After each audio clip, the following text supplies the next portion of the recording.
Rat Simmons like a pinata. Fuck you, blue Balenciagas. Robin Jean with the phone pots. Hit the club and I'm a black bottles. Blood is with me, whoop, whoop, whoop. No set tripping, ain't no crippin' fool. G's a piece of 10K gold. I'm a fucking fool, you better act cool. German shepherds in my backyard. Train to kill, I was born to deal. I was on the hill, RIP till one arrested. I just said the boy playing my house. I'm reacting to Swoozy, The Bully 2. Now I didn't watch the first part.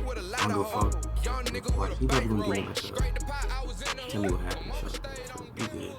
Let's just watch him. Whatever you put out into the universe comes back to you. In middle school, there was this dude named Jake. Puberty hit Jake when he was 12. So this dude was like 6 foot tall for no reason.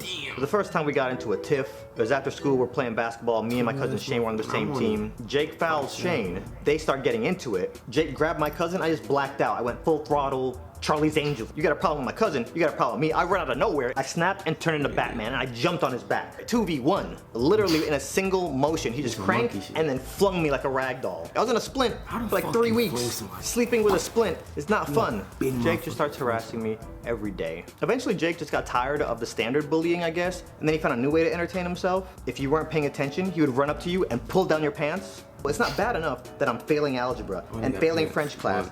Imagine how traumatic it is psychologically coming to school, looking over your back in between every single class, wondering if you're trying to pull your pants down and you're gonna be exposed, and now I gotta start my OnlyFans account. I say this kind of jokingly, but not jokingly, because it was very stressful when all this was happening. And then one day, everything changed, because we got a new kid, Sterling. I see Jake just looking at Sterling like, fresh meat. First day Sterling gets there, as soon as school ends, Jake goes over to him and pushes him.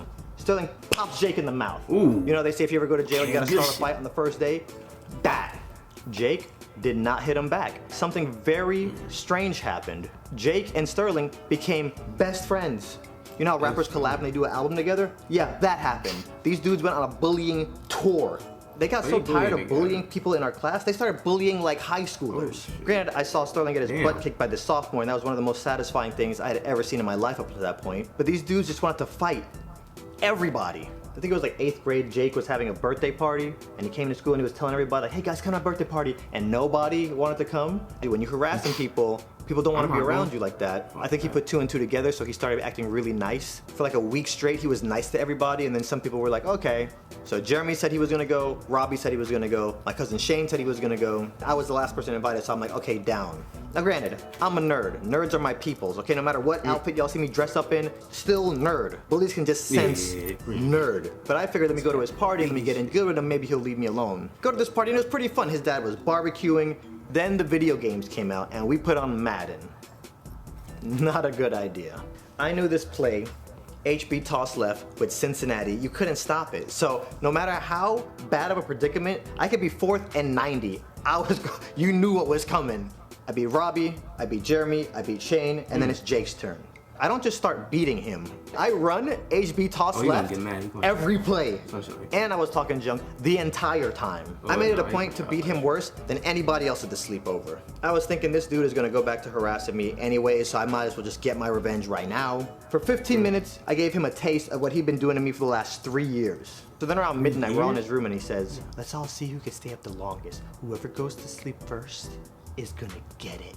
We're in his room, we're just talking. We're all there and we're talking, I'm just like, yeah. Next thing I know, I hear giggling.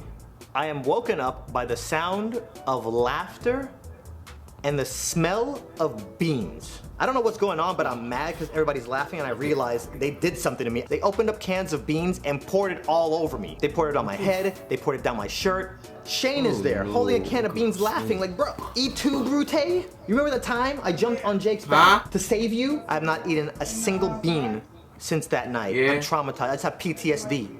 Monday comes, we go back to school, Jake goes right back to bullying everybody. This dude just made middle school a traumatic experience for every guy in our class. And once high school hit, Jake went off to a different school, I went off to a different school, never saw that dude again. So I tell you all that backstory to catch you up to now. Shane has a barbecue, we're out there talking, we're catching up. You remember Jake, you remember that time I saved you? I jumped on him like I was Darkwing Duck, and then you stabbed me in the back by pouring beans all over me at his party. And then Shane goes, oh, did you hear what happened to him? No.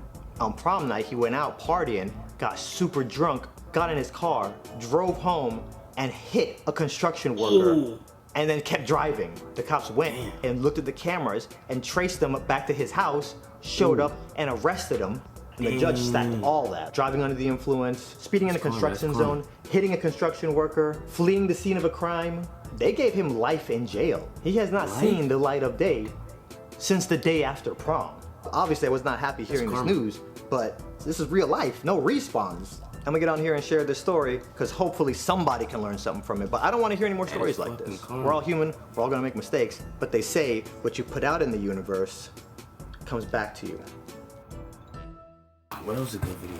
I fucking liked it. This was better than the other video yesterday. Fuck the other video.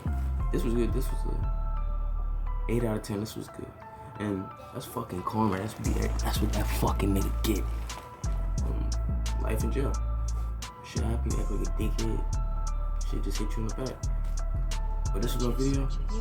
Like, subscribe, and I'll keep making videos. I don't make videos on Friday, and then I start back on Monday. So I'm out this bitch. Like, subscribe, and I'm out.